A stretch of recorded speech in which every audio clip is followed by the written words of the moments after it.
Okay, so welcome to the Orville Union High School District Board of Trustees regular meeting on Wednesday, May 17th, 2023 at 5:30.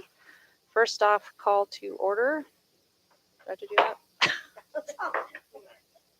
And then roll call. Scott Damon's not here. Amber England here. Bonnie King here. Ray Seahorn and Tyler Smith. Great. And next we're going to go to closed session for Personnel Government Code 54957, conference with legal counsel, anticipated or existing litigation, Government Code Section 54956.9, conference with labor negotiators, Government Code Section 54947.6, and graduation requirement waiver, California Education Code Section 51225.3, and pupil discipline, California Education Code Sections 48918-3514.6. Off we go. Is that right? Thank you.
Testing 1 2 3. Testing 1 2 3.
business. Results of closed session on a motion by Ray Seahorn, seconded by Bonnie King, pursuant to Board Policy Administrative Regulation 4218.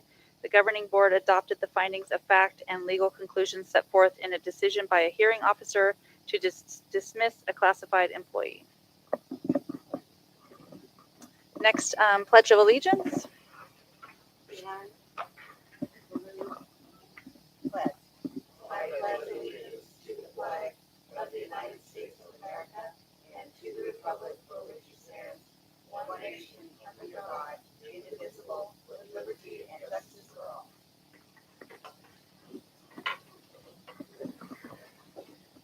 All right, so approval of the agenda variance.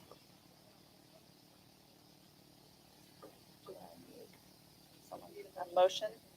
A motion? Maybe? Okay, second. All in favor? Aye. Great. And then public hearing. Next, let's see. Number one, the 22-24 or 23-24 district and CSEA initial proposals for negotiations. So we're required every year to present proposals from the Oroville Union High School District, and in this case, the classified employees. Their proposals for negotiations for 23-24. So the initial proposals from the district and CSA are presented for public discussion. The district will open negotiations on Article 6, salary and fringe benefits, Article 9, leaves, Article 17, transportation, Article 18, disciplinary action. CSEA will open negotiations on Article 6, salary and fringe benefits, Article 8, vacation plan, Article 19, living contract, Appendix C, fringe benefits, reclassification and or update of student storekeeper, bus driver, mechanic, and ATC instructional paraeducators job descriptions, an early tell retirement bonus, time off for classified sports coaches and bonuses for advanced degrees. Both proposals have been posted at the district office and each school site. And so now they're open for public discussion. Is there any public discussion? Anyone who wish to speak on that? Okay. All right, that's closed. Oh, yes, thanks. Is there any board discussion regarding that? All right. So we're closed. We'll move on to recognition and presentations. Recognition of retirees. So it's a tradition in the Oroville Union High School District that we honor our retirees. And this year, we have 5. Karen Albrecht, 7 years with the district. Annie Bassior, 23 years with the district. Brad Bidlack, 34 years with the district. And Pat Hutton, 32 years. And Bill McCutcheon loved retirement the first time. He's retiring the second time. And so what we've done for Bill is we have purchased some benches, and we're going to have little tags put on it that says this bench is dedicated to librarian Bill McCutcheon in recognition of 53 years of dedicated service to the students and staff of Oroville Union High School District. So we have a bench at LP and a bench at Oroville since he's been at both sites. Pat's the only retiree that decided to come. So come on up here, Pat. 32 years. Wow.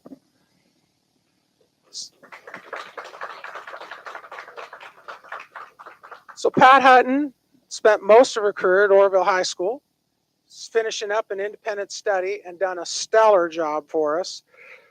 And we want to congratulate her for 32 years of outstanding service and dedication to the Oroville Union High School District.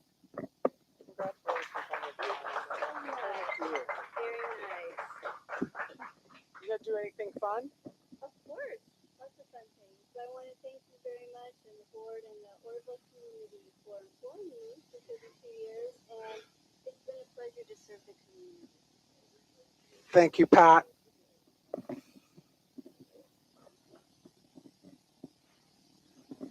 Okay, next, years of service recognition. So another tradition we've started is we award years of service for all of our staff. So we do 5 years, 10 years, 15 years, 20 years, and 25 years. And so what we do with that is everyone gets a certificate of appreciation, and I'll say in recognition for your 5 years or 10 years of service to the Oroville Union High School District. And then they get a fancy service pin that says 5 years or 10 years or 25 years. And it's kind of funny. Usually we have a lot more of the list, but as you get to 25 and 30 years and 35 years, there's not a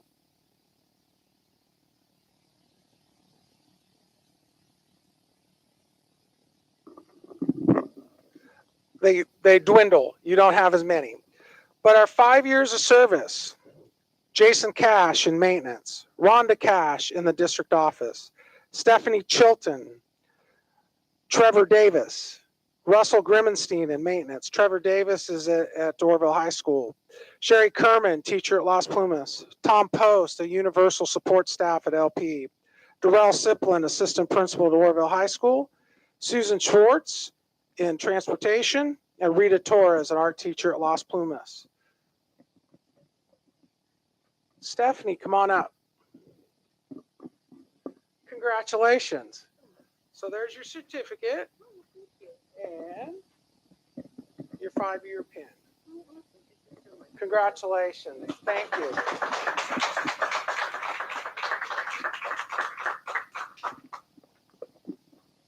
So 10 years of service is Brian Bradford, and he's a custodian in the district, and Gladys Teneo, who's an ESL teacher at Oroville Adult Ed in Chico. Come on up, Gladys. 10 years. Wow. Congratulations. So there's your certificate.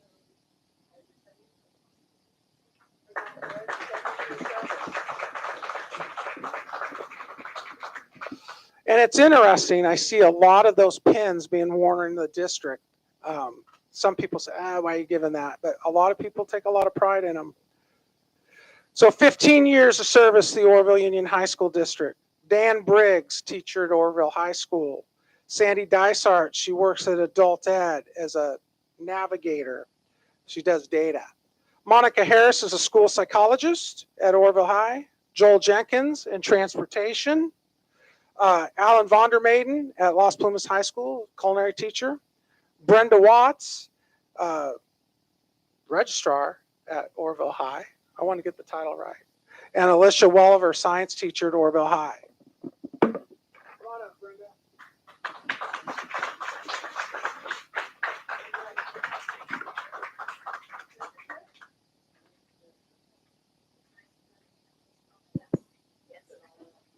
Get practice every day.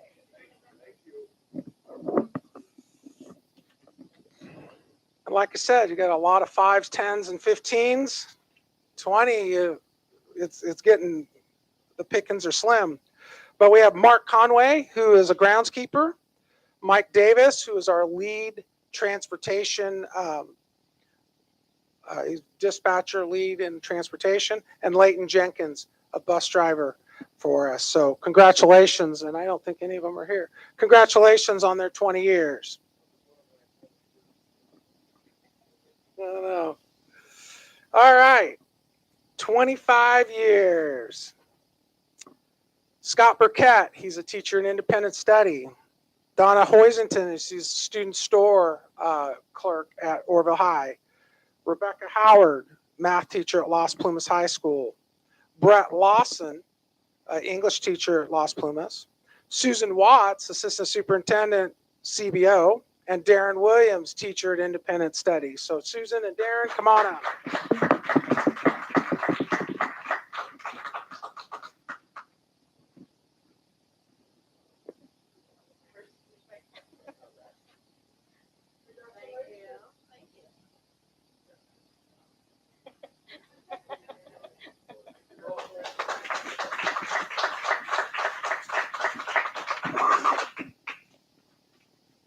I appreciate all of you. Thank you. Thanks for coming. A lot of people said they would we'll make sure they get their certificates and their pins.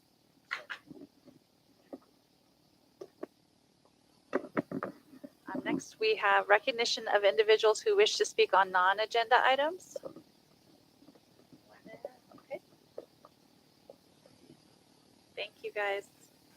And we'll move on to recognition of individuals who wish to speak on agenda items. Nobody on that? Okay. Next, we have board comments. Yeah, I have. I need to make some more comments.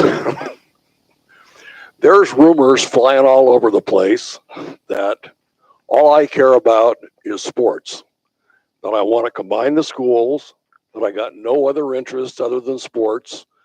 And I just want to clarify that. I love sports, don't get me wrong, but every single thing that happens in the curriculum, from extracurricular to sports to academics to CTEs to whatever, is all of equal importance. And if anybody that wants to know why I am really here, just click on board members on the internet and our page, and I explain it very clearly. So with that, I thank you. I think that was it. Oh, I just another commendation for Matt. I thought Matt's summary that he gave us, 3 or 4 pages, was just outstanding. He's done some really good things out there, and I just want to thank him. So I think that's all I needed to say. Thank you. Oh, no, I want to go a little further. Is that we hired Thrive, and we hired Thrive with good intentions. And as far as I'm concerned, as 20% of this board, it's one of the best things we ever did. And I'll thank Corey publicly for getting the ball rolling on that. These people are incredible, and they're incredibly good. They're incredibly helpful.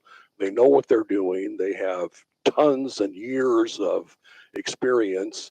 And the reason we hired them was to redefine what our high schools should look like.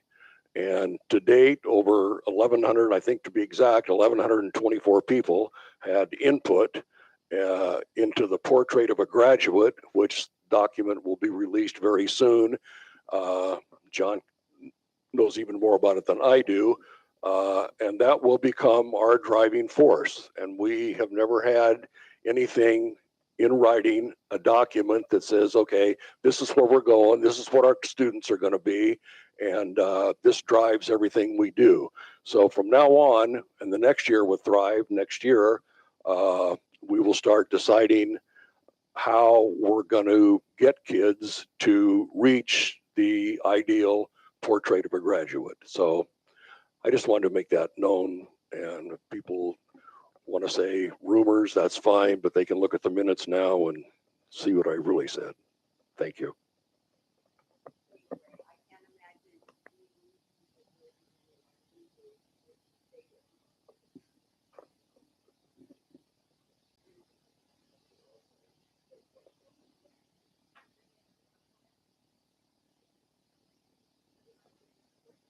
So I can add to the Thrive information is we do have Portrait of a Graduate.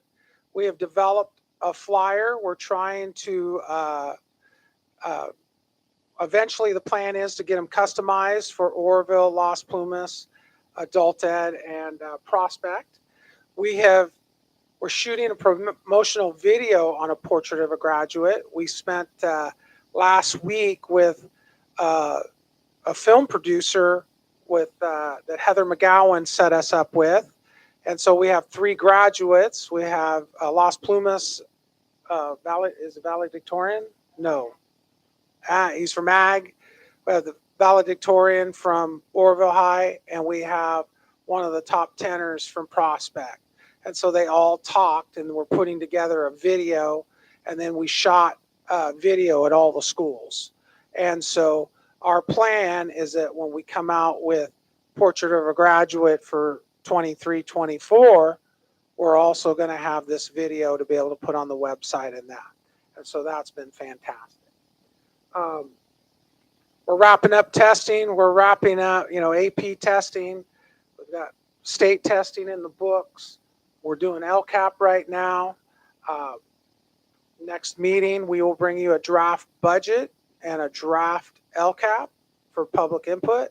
We've put a draft, and I'll talk about it a little later, but we've just got a lot of year-end things going on right now. We're trying to wrap it up so we can start 23, 24. So that's all I have on that part. Susan, next. So the governor came out this week with his May revision. So he makes a budget proposal in January. And then with updated information, he revises that proposal in May. And then, the state works out the final budget. So the it's called the May revise. So it includes an 8.22% COLA. So that was close to what was in the original budget. Everything pretty much stays the same. He's proposing that they reduce a grant that we had for this year called the Arts and Music Block Grant. We gathered input, you approved a plan. We've actually started spending some of that, but he's proposing that it be reduced about 50%. We did estimate a reduction, so it won't be that much effective on us, and we can do some adjustments to make it work. But they are proposing that they take some money away from that, as well as the Learning Recovery Emergency Block Grant, which we haven't started spending yet. They're estimating that we would get about 2/3 of the grant that was promised to us this year. Other than that, the only other thing is they did a revision also to the Prop 28, the Arts and Music in Schools funding. And so there's supposed to be a minor decrease in that. So we'll be using these proposals in the original budget that Corey mentioned that we'll be bringing to you in June. Thank you, Susan. John? And weren't we told that we may have an October revision that we haven't had in a while? I haven't. They had talked about that before. I mean, that was some of the consultants' input on what could happen because of the delays in everybody filing their tax returns. So the estimates on which normally we're after April 15th, they pretty much know what income taxes are going to be. Now they have to wait until October. So there could be a revision. The other thing that I forgot to mention was the legislative analyst came out just right after this was released. And, it feels that based on the state circumstances and having a deficit, that some of the funding should be reduced, especially related to new programs or programs that where the money hasn't been spent yet. So there could be changes in the final budget that the state adopts, and we'll be flexible. We'll make those changes as they come in. All right. Thank you, Susan. John, up next. So I just have a couple of things. I handed out a couple of things to you while you were in closed session. Corey, when he mentioned testing, reminded me of something I was going to bring up, but I had forgotten. We just received our English language proficiency assessment results for this year. And I haven't had time to completely analyze them, but in my quick look over, from where we stood last year, based on cohort data, we are on par with the state average. And if it's trending the way it looks like it's going to trend with our test scores for the English language proficiency assessment, we will be above the state average in terms of number of students that have increased their achievement on that assessment. We also had a higher number of students this year reach proficient over last year. And so in terms of the LPAC assessment, we are trending upwards and could potentially, if it is trending based on my quick look, should be above the state average in that assessment. So, and we're putting in some work with that group of teachers as part of their PLC work, where they're really diving into the curriculum and they're working to not only increase the rigor in those classes, but also find ways that we can potentially look at getting those classes to be A through G approved. So that also will help towards access towards four-year universities for English learners. So the next thing is just this one-page document, the PLC reboot update. I just wanted to show you.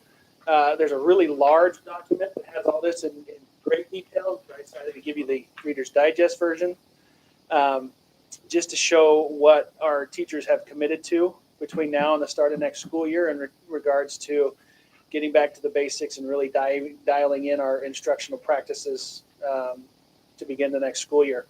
So the first group is the cross-school collaboration. So those content areas are working together. LP and Oroville are working together to have a district approach to content. And so all of those groups have taken the initiative, and we gave them the option if they wanted to work over the summer or during the collaboration time or whatever they wanted to do to work on these things. Most of these groups are choosing to come in June on their time off and spend a couple of days working so that they're prepared. And they're excited about it. So I'm not going to go word for word on this, but you can see some of the things that they're working on, really trying to make common assessments district-wide is going to be a big thing. And then we can compare apples to apples across the district and really get a clear picture of what our kids are doing across the district. So the other group, these are working as individual groups at their sites. It's a little tougher with these groups, especially with the visual and performing arts and CTE folks. They're so, we call them singletons because they kind of do their own thing. It's hard to kind of bring them together. But one thing that our VAPA and our CTE groups are doing is they've taken the portrait of a graduate and they're going to pick elements of that portrait of a graduate and adopt those as their essential standards. And so then they're going to work to find ways to integrate those skills and characteristics into their individual content areas, and then find ways to assess is the wrong word, but monitor. I think monitor is probably a better word for it. Monitor how well students are reacting and achieving those things or making progress towards becoming those things. And so they really adopted that. It's really hard for those guys because, I was at Oroville High and on their team is auto mechanics and baking and pastry and video production. And so you can't align standards. It's hard to, building a carburetor does not quite align to baking a cake. So we had to find something that unified that group in a united approach. And so that was some of their ideas, is to take the portrait of graduate. So a lot of good work going there, and we should really start the school year in a united front between the two comprehensive high schools in that regard. Any questions about that? And the next thing is you see all the graphs and charts. You know me, I love these things. I'm a data guy. And last Friday, we closed our wellness survey. We had just under a 50% response rate for the entire district, which, if we know by most of our surveys, we don't even get close to a 50% response rate. So I had well over 100 responses to this survey. So you can tell that just from that response rate that this is an important topic for our staff. And so 4 different sections: burnout, secondary traumatic stress, compassion fatigue, and coping strategies. And, I kind of noted some of my areas of concern. I worked with the social workers this morning. We digested this and have really started brainstorming ways we can go about attacking and tackling these things. Just a couple things to notice right there in burnout. You look at the third one over from the left. I feel fatigued more days than not. That's a high percentage of our staff agree that they feel fatigued more than not. I was a bit concerned on the one right next to it. I feel cynical or jaded about my job. 36%, a third of our staff that responded feel cynical and jaded. That's a tough number to swallow. Another one that it doesn't necessarily concern me, but it is, if you look at the second one, I feel a sense of purpose in my job. We have a couple people that don't feel a sense of purpose. And so how do we, I don't know who those people are. It was an anonymous survey, but how do we build things that inspire folks to want to have a purpose and do those things? Section 2 was kind of the one that was the big hitter in terms of level of concern, secondary traumatic stress. We see a lot of this, especially considering the things that our staff have been through. whether, we've lost former students or, case in point Monday, those types of things really cause stress and particularly secondary traumatic stress when we're talking about they're dealing with stress with their kids and the things they're dealing with. And so this will be an area we really target in terms of looking at how we can work with and build some programming around providing support for staff in this area. Compassion fatigue.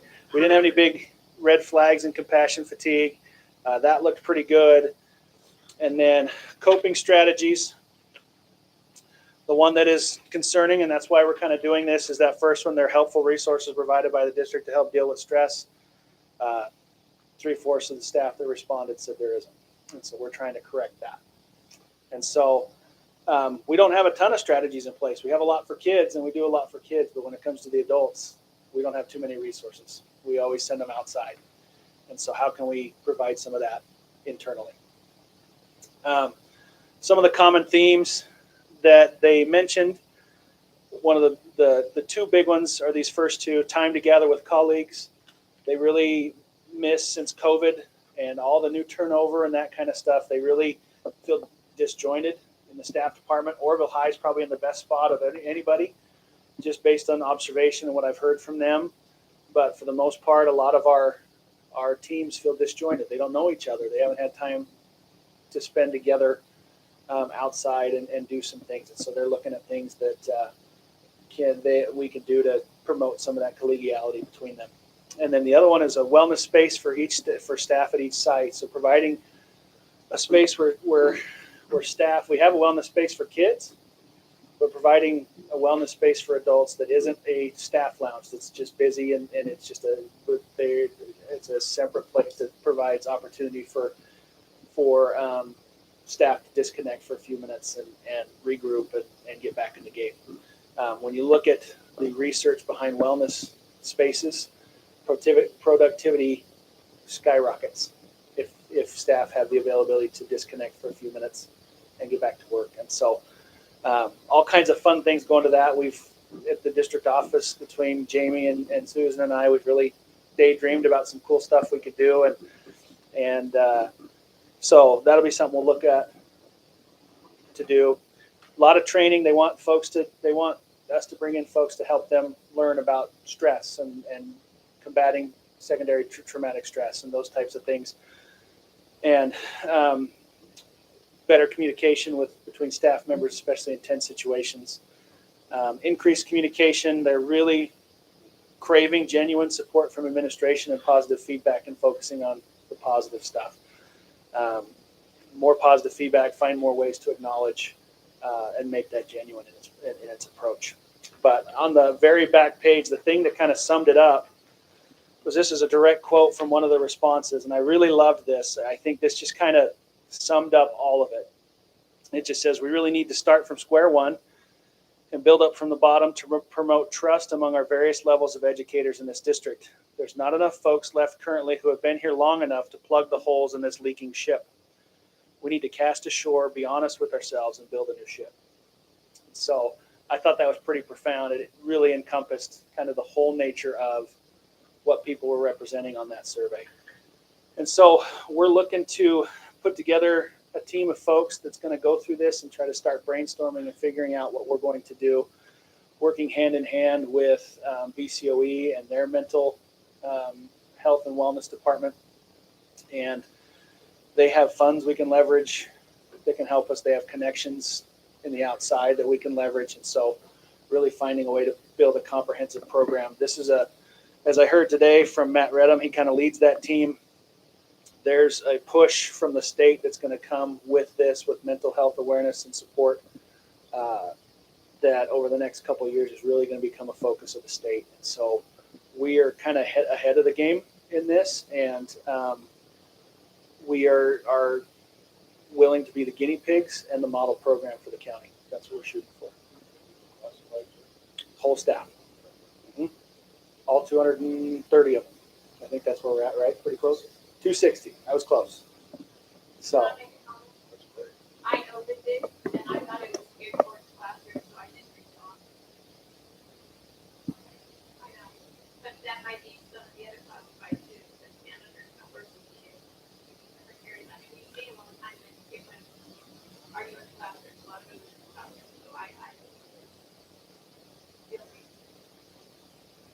why I love Brenda. She always keeps me on my toes. So you were talking about a team of people, is that pulling from each side or something like that?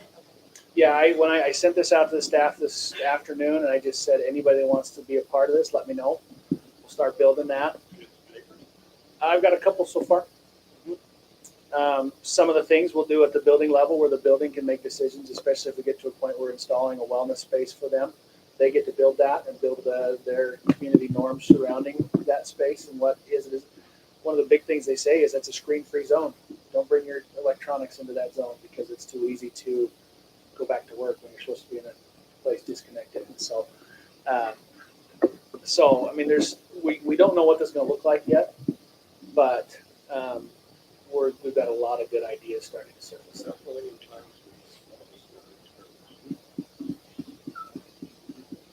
Yeah, and just with everything that's gone on in the community over the last 5 to 10 years in terms of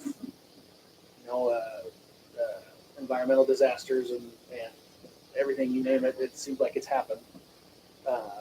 We need to take care of our folks too, and COVID, they sacrificed a lot to ensure kids got educated, and it's something that we need to look at. If we really want to move the needle, we talk about the whole child all the time, educating the whole child. Well, we need to support the whole adult as well. So, thank you. All right. Moving on to the DOJ update. So I put a document in the board agenda, but we had a site visit by the Department of Justice. We have a stipulated agreement until August of 2025, and 3 attorneys from the Office of the Attorney General came on April 20th and April 20 and April 21st. And they visited sites, observed classrooms, and observed lunch and passing periods, and talked with staff and students and community members. Then they debriefed me on May 3rd. And so DOJ would like to see the following things for 23-24. Post school expectations consistently in classrooms and common areas. So that's safe, responsible, respectful. That's what each school has adopted. Implement PBIS with fidelity. They noticed that it's not being done with year 3 with fidelity. So they want us to make sure that we follow up with the staffs to make sure they implement it. Tier 1 interventions are good first instruction. Tier 2 is what do you do for the kids that don't get it or are struggling? And so we need to build those tier 2 interventions, and we're working on it, where our PBIS teams are getting training with Placer County Office of Ed. We're trying to develop a menu to help kids be successful in school. Administrators should improve communication with staff on dispositions of discipline incidents as well as interventions. Staff should be trained on restorative justice, and it should be implemented with fidelity. They want us to track the PBIS bucks that are given out and how they are redeemed. How are kids redeeming them? Are they redeeming them daily at Prospect for snacks, or are they saving up for a big prize? And then they want us to do a better job of tracking transfers from Orville to Prospect and LP to Prospect, and transfers back to the comprehensive high school. And then I will have a meeting with DOJ in the end of June, and we'll present all of our year-end data, and then put our community bulletin together to spread that data with the community. Any questions on DOJ? All right, number 8, painting status. So we heard when you received the LCAP survey, you saw paint, paint, paint. And so I asked Mr. Legrone to give me a list of interior and exterior painting. It's in your packet. But look at the painting that we've completed since 2018. And he's trying to do it in a balanced way. But places are looking really good. We still have some buildings on LP and Orville that are Navajo white or birchwood. So we're eventually going to get there, but I thought that the board should see if someone says, hey, we need paint, well, we're working on it. We just don't have enough people to do all of the painting. And we're having to farm some of it out, especially gyms and Prospect because of the high roofs. So any questions on the painting status? Okay. Tutor.com. I attached a usage report for you because some people say, oh, no one uses it. We've seen an increase in the last 2 months. And so we've done a better job of kids accessing it. But if you look at the program usage summary, it shows the monthly access and when students use tutor.com. We had students using, 3 students used it between 4 p.m. and 12 a.m. But you have students using it from 12 a.m. to 8 a.m. And it has the number. So that's kind of cool. And on the weekends. And then they've broken it down by counts. So just wanted to, we have a 3-year contract with them. We've used learning recovery money with it. And I just thought that you would be interested in to see that people are using it. Plus we have tutoring on campus with our teachers in the morning and after school. So I think we're trying to get tutoring out there. Not everyone takes advantage of it. Any questions on tutor? Are we like a year into that 3-year contract, or do we have? This is year 2, This is probably year year and a half. 2, year and a half into it. Okay. Okay. Do the teachers talk to their students? Like, how do the students know that this is Well, we do the available? website. We let the teachers know. You'll see the high usage in, I think it's March. That's when papers are due. And if you look at it, the teachers are telling kids, have tutor.com review your paper. And so that's why it goes 15, 23, 438. So kids are submitting their papers to be reviewed by a tutor. And then it's a turnaround service. They don't fix it. They just say, hey, think about this. Hey, think about that. And they give the student feedback on their writing. It looks like that's the majority, right? It was the Yep. 12th graders using essays. Mm-hmm. Okay. All right. Thank you. Next, the draft 23-24 LCAP. So we've included a draft. Don't ignore the budget numbers. We haven't updated those yet because we're trying to see what we spent, and we're trying to get it as close to the June LCAP as we can so that the numbers are more accurate for you. But what we have to do is we have to present data. Well, district rate graduation for all students is increasing. We went from 83.5 to 87.9 last year, so that's an increase, and that's good. We didn't have a college and career readiness indicator, so that's A through G, CTE pathways, and that. So we should have that number next year. We have to talk about our facilities. Our facilities are in good repair. Mr. Legrone goes through with a tool from CDE that analyzes every building on a rubric every year, and we have to include those in the SARCs and in our LCAP. Attendance rate. We want to be 95%, and we're not quite there. We're about 83. So we're working on some measures for next year to help. Yes, because our chronic absenteeism rate, we were making great strides with 26%. Then it shot up to 45%, and the state average is 33.3.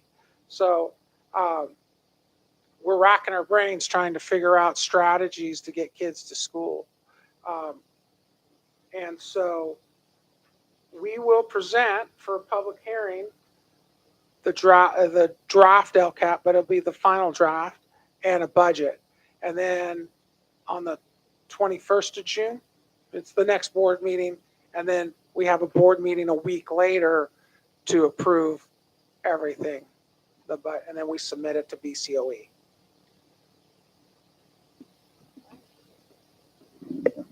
Number 11 is the graduation schedule. Prospect High School's graduation is May 30th at 10 a.m. at Harrison Stadium. The Oroville Adult Ed is May 30th at 6 p.m. at the State Theater. OHS is June 1st at 8:15 p.m. at Harrison Stadium. And LP is June 2nd at 8:15 at Harrison Stadium as well. And then the ATC promotion ceremony is June 1st at 11 a.m. at the OAE Quad. And they're going to be live streamed also, all of those? Okay. Uh, Okay. Right. The adult ad and the ATC won't be live streamed, Okay. but The other everything ones else will be. Okay. And then board members for Oroville High and LP probably need to get there about 7:30. We'll have reserved parking off of Pomona for you. And you wear your gowns then. For Prospect and Oroville Adult, you don't need to wear your gown. Perfect. Thank you. Old business, there is none. So next is consent calendar. Is there a recommendation for approval? A second. Second. All in favor? You ever say Oh, question? question. Yes, sorry. I do. Okay, and I'm sorry, I don't know the answer to these. What is the MOU with Sounding Board Marketing and Communication? That is our public relations firm and Heather McGowan. She's helping us with our webpage and our rebranding. And it's a continuation of a contract we've had for the last two previous years. Yeah, no, I'm sorry, to get it mixed up, I tried. Anyway, what, and how much is the MOU with, Dr.? Thank you. So we're required to have a monitor, Right. and it's not to exceed $30,000. And I don't think we've hit that in the last 2 years. A year, yes.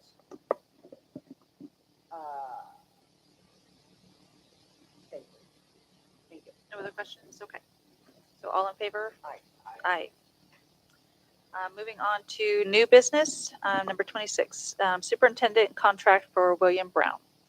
The board has successfully negotiated a superintendent contract with William Brown for June 1st, 2023 to June 30th, 2026.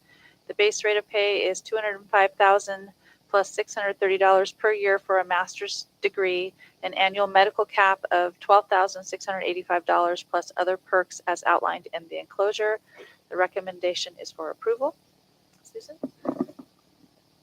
I don't think I had anything other to say other than the district went through a search that was led by Leadership Associates, and then after a long day of interviews where staff, community members, parents, students all participated, a retired teacher, the board was able to select William Brown as the superintendent for next year. Great. Is there a motion? Second. Board comments or questions? All right. All in favor? Aye. Number 27, resolution to transfer monies between funds through the use of temporary borrowings. Susan? So this is something we do annually. It's not something that I expect or estimating that we're going to have to do for next year. But we have to have a resolution to do temporary transfers between funds. And we can expedite it if we need it. Sometimes if we got to the point where we had a fund going in the negative, it takes time to get it to a board meeting with a resolution. So if we just do the approval at the beginning of the year, it allows us to take care of those things on the fly. Sometimes we've had, where we've had funding apportionments delayed for the general fund. Right now, all our funds look in good shape. I don't anticipate that it would happen, but it's just, we have it in place if it is necessary. Is there a recommendation for approval of resolution 12/22/23? Second. Board comments? Questions? All in favor? Aye. Number 28, authorization for year-end budget transfers. This is another one we do just to get prior authorization as we're closing the books. One of the things that can become an audit finding is if we overspend our budget. So this just in major object categories. So total certificated salaries, total classified salaries. But so this just lets me do some budget revisions at the end of the year to match more of what our actual expenditures are. So it doesn't change the end of the year. The actual expenditures are, what they're going to be. It's just to match the budget to how we utilize our money. All right, is there a recommendation for approval? Any comments or questions? All in favor? Aye. Announcement of the Hall of Fame class of 2023. Corey? So the Hall of Fame every year in May announces their nominees for the October Hall of Fame dinner. It'll be the class of 2023. So we're at year 12, right, Mr. Seahorn? 14. So the nominees are Gordon Ando, Clarence Brandt Sr., Terry Cote, Glenn Dawson, Dick Fry, Barney and Catherine Gabriel, Nick Harlan, Fred Huntington Sr., Jim Mole, and Mert Thomas. A brief biography of each nominee is included in the packet. It'll also be on the website, and we're recommending approval of the Hall of Fame class of 2023. Is there a recommendation for approval? Any comments or questions? Comments? Yeah, found another great class. Seven alumni, 2 for distinguished service, and 1 employee. Possibly all know that when you get to the band,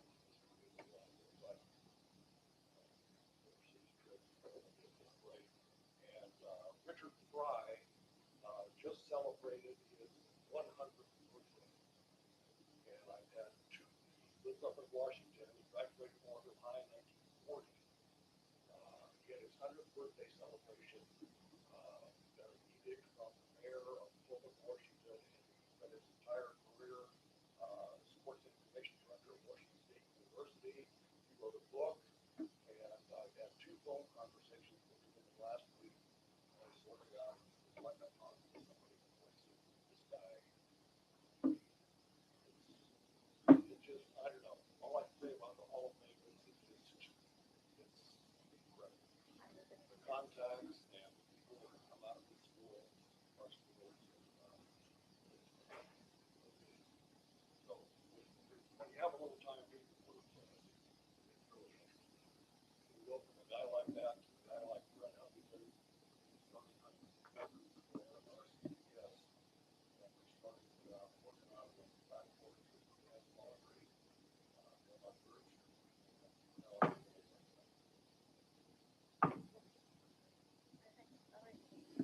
Is there a recommendation for approval? Oh. All in favor? Thank you. Give me a check, Paula. Thank you. Next is the 23-24 agreement with Thrive. Corey? So the district is seeking approval of an agreement with Thrive to work on aligning practices and systems, building capacity, and a culture of success, and identifying models to support success. The cost of the proposed agreement is $59,375 and will be funded by the local control funding formula. And this would be for the 23-24 school year. Great. Is there a recommendation for approval? And a second? Any comments or questions? All in favor? We're excited. Aye. Yes. And thank Corey for coming up with this idea. Thank you. Definitely. Okay, next, the 23-24 MOU with the County of Butte. So the district is seeking approval of an MOU with the County of Butte to provide a school resource deputy services to LP, Prospect, and CDS. They hope to provide a full-time deputy, but if it will be based on staff availability. The cost of the MOU will not exceed $159,237 and will be paid by the general fund. Great. Is there a recommendation for approval? Any second? All in favor? Aye. The 23-24 gamut service agreement with CSBA. So the district is seeking approval of a service agreement with California School Boards Association to begin using their Gamut Meetings platform to manage board agendas. The cost of the agreement is $3,500 and will be paid by the general fund. Is there a recommendation for approval? Any seconds? Thank you. Any comments or questions? All in favor? Aye. Next, the independent contractor agreement, service agreement with Aspire Speech Therapy. The district is seeking approval of an independent contractor agreement, service agreement with Aspire Speech Therapy to provide services to an ATC student who recently moved into our district. The student needs assessments and things like that in person, and our current speech therapist is virtual, so we had to do, that's why we have to contract. This contract will last through June 1st and is paid at a rate of $105 per hour. So with approximately an hour per week for that time frame. All right. Is there a recommendation for approval? Second. All in favor? Aye. Rate change for legal services with McDougall, Bomer, Foley, Lyon, Mitchell, and Erickson. That's a mouthful. So we use that law firm to represent the district in employee matters and negotiations. And the district has been notified that effective July 1st, 2023, the rate for mandated cost matters, collective bargaining, union contract issues, grievances, and unfair labor charges and state reimbursed expenses will be increased from $135 per hour to $200 per hour. And the cost of the non matters will be increased from, they're still cheaper than Dennis, Walliver, and Kelly. So we use both. So we're recommending approval. Okay, is there a recommendation for approval? Second. All in favor? Aye. 23-24 athletic trainer and sports medicine services agreement with PEAC Performance LLC. So the district takes input from the LCAP seriously, and we've received it over the last few years. The district is seeking approval to enter into a service agreement with Peak Performance LLC to provide athletic trainer and sports medicine services to LP and OHS football, home and away, and all home basketball, baseball, and softball games, also practices. This service has been requested by the LCAP comments over the past few years. The cost of the agreement is $166,000 and will be paid by supplemental and concentration fund. Is there a recommendation for approval? Any second? Any comments or questions? So what do these people actually do? Do they Oh. go to all the games and then they? They're athletic trainers, so they'll assess athletes for injuries. They'll do concussion protocol. They'll tape ankles, things like that. Are they only available for basketball, baseball, and softball? They should be all sports, So but like soccer? it's so many hours. If you look at the agreement, it's so many hours per week Okay. from August to May 31st. Okay. So like, will the soccer coach know that that's available also, or They things should, like that also, and they yes. could utilize that if they Because they'll needed be to? up on the campuses. Okay. I want to say off the top of my head, at least 20 at each school. Wow. So it won't be just one for the district. Okay. All right, thank you. All in favor? Aye. Aye. Personnel assignment order. Do I need to say something else? The amended personnel assignment order. Is there a recommendation for approval? So moved. All in favor? Aye.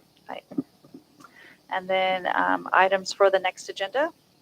So we'll be bringing you the draft LCAP and the draft budget for public view. All right, is there a motion for adjournment? So moved. We're having a little trouble with this tonight. I'll second. All in favor? Aye. Aye. thank you for putting up with my. You did great. Did I do great? Yeah.